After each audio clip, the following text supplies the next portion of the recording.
राधे राधे। धन्यवाद की इस श्रृंखला को आगे बढ़ाते हैं।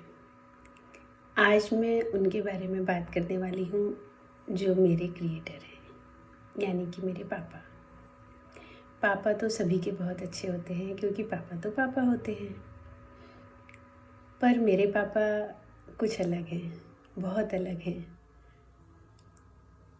उनको उनके बारे में बोलकर, उनको धन्यवाद देकर मैं छोटा नहीं करना चाहती, क्योंकि धन्यवाद शब्द बहुत छोटा है उनके लिए।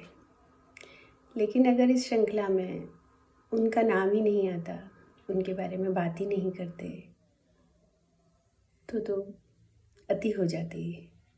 तो इसलिए उनके बारे में मैं बताना चाहती हूँ। बताने के लिए तो बहुत कुछ है, लेकिन कम से कम शब्दों में मैं जितना बता पाऊँ उनके बारे में, कि खास करके जब मेरा ट्रीटमेंट स्टार्ट हुआ तो सबसे पहले मेरे साथ मेरे हस्बैंड और हम जा रहे थे, जहाँ भी जिस भी शहर में, मुंबई गए, दिल्ली गए, वो साथ में रहे।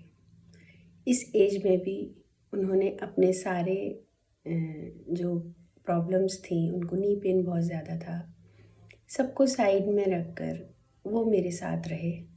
और हमारे पहुंचने से पहले कई बार तो वो पहले पहुंच गए। और जब भी हम जाते थे वो साथ ही रहते थे और अपने आप को उस माहौल के अकॉर्डिंग, वहाँ पर जिस तरह का भी रहना होता था उसके अकॉर्डिंग मैनेज करते थे। चाहे वो हॉस्पिटल हो, चाहे वो छोटा सा रूम हो कोई।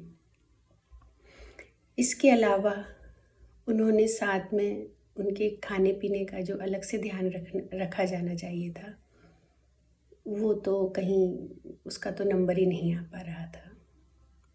साथ में मैं एक बात और बताना चाहती हूँ कि जब ये ट्रीटमेंट होता है तो जो कीमो की मेडिसिन्स होती हैं उसका असर हमारे बिहेवियर पर भी पड़ता है। ये मुझे पता नहीं था पहले। और क्योंकि अगर ब्रेन में कुछ प्रॉब्लम है तो डॉक्टर्स का कहना है कि ब्रेन तक ये मेडिसिन्स नहीं जाती हैं। अगर ब्रेन में जाएंगी तो वो भी डैमेज ही हो जाएगा, फिर तो पेशेंट किसी काम का ही नहीं रहेगा। लेकिन जो स्टेरॉइड्स होते हैं, जो भी ये मेडिसिन्स होती हैं, उनका असर थोड़ा बहुत तो पड़ता है हमारे बिहेवियर में, उसका असर दिखता है। और ये मुझे बाद में पता चला था। इस वजह से जो मेरा बोलना, जो मेरा सोचना, वो काफ़ी अलग हो गया था, जिसके लिए मैं भी सरप्राइज्ड थी। और मैं समझ नहीं पा रही थी, या अपने आप को समझने की कोशिश कर रही थी कि मैं ऐसे बात करती हूँ, मैं ऐसी हूँ। डॉक्टर ने बोला कि रीबर्थ है, तो मैं यही सोची थी कि ये तो सच में रीबर्थ है, मैं तो बिल्कुल अलग हो गई हूँ। मैं ऐसे भी बात कर सकती हूँ क्या? ऐसे भी बोल सकती हूँ मैं किसी को? तो ये चीज़ें मैं खुद भी नोटिस कर रही थी, पर मैं समझ नहीं पा रही थी कि ये क्या हो रहा है। इस वजह से कुछ तो निकलता है मुंह से अनजाने में। तो कुछ रिश्ते भी मेरे बिगड़े, कुछ लोग मुझसे दूर हो गए। लेकिन जब सेकंड टाइम हुआ तो मैं इस बात के लिए अवेयर थी, क्योंकि काफ़ी टाइम बाद वो, जब उनका आफ्टर इफ़ेक्ट ख़त्म हुआ था, तो मैं नॉर्मल जैसा थी वैसी हो गई थी। तब मैंने कुछ रिलेट किया कि ये उस समय रहा होगा। पर सेकंड टाइम जब हुआ तो मैं इस चीज़ के लिए अवेयर थी। और मैंने अपने आसपास के जितने लोगों को मैं कम्युनिकेट कर सकती थी, मैंने ये बोला कि अगर मेरे मुंह से कुछ ऐसा निकलता है, कोई ऐसा व्यवहार होता है, तो आप प्लीज़ उसको अदरवाइज़ मत लीजिएगा। क्योंकि जैसे ही ट्रीटमेंट स्टार्ट हुआ और मैंने अपने अंदर जो चेंजेस नोटिस किए, तो मैंने डॉक्टर से पूछा, तो डॉक्टर ने उसको कंफर्म किया कि हाँ, आपकी मेडिसिन से आपकी एक्टिविटी ज़्यादा हो रही है, तो आप तो एंजॉय करिए, आप तो उसको उस तरह से जो भी फास्ट चल रहा है चलिए। तो मेरा बोलना तेज़, मेरा चलना तेज़।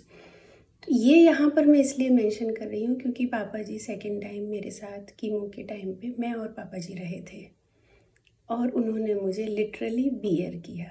क्योंकि मुझे पता होने के बावजूद भी जब मैं बात करती थी तो वो मेरे कंट्रोल में नहीं होता था। मैं जब बहुत ज़्यादा अवेयर रहती थी तभी मैं थोड़ी देर के लिए नॉर्मल बात कर पाती थी, नहीं तो मेरा बोलना बहुत तेज़, मेरा बोलना बहुत ऊंचा। कई बार पापा जी ने कहा भी कि तू चिल्ला क्यों रही है, तो मैं कहती थी मैं कहाँ चिल्ला रही हूँ। तो पापा जी ने उस चीज़ को मतलब किस तरह से बियर किया होगा ये मैं समझ सकती हूँ। और मेरा टेस्ट बिल्कुल भी नहीं था। मेरे सभी को पता है कि टेस्ट बड्स हमारी ख़राब हो जाती हैं। कुकिंग मैं ही करती थी, तो मैं क्या बनाती थी ये मैं नहीं जानती, क्योंकि मैं टेस्ट करके भी उसको सही नहीं कर सकती थी। हालांकि मैंने पापा जी के लिए रखा था नमक मिर्ची टेबल पे, और उन्होंने कभी भी उसको यूज़ नहीं किया। हमेशा यही बोला कि खाना बहुत अच्छा बना है बेटा। तो ये मेरे पापा हैं, और मैं धन्यवाद कहकर उसको बिल्कुल भी छोटा नहीं करना चाहती। ये सब बहुत कुछ है उनके लिए बताने के लिए, पर इससे ही आप सब समझ सकते हैं। मैं तो बस उनके लिए प्रार्थना कर सकती हूँ कि भगवान उन्हें स्वस्थ और लंबा जीवन दे। उनका आशीर्वाद हमारे ऊपर हमेशा बना रहे। मुझे पूरा सुनने के लिए बहुत बहुत धन्यवाद। राधे राधे।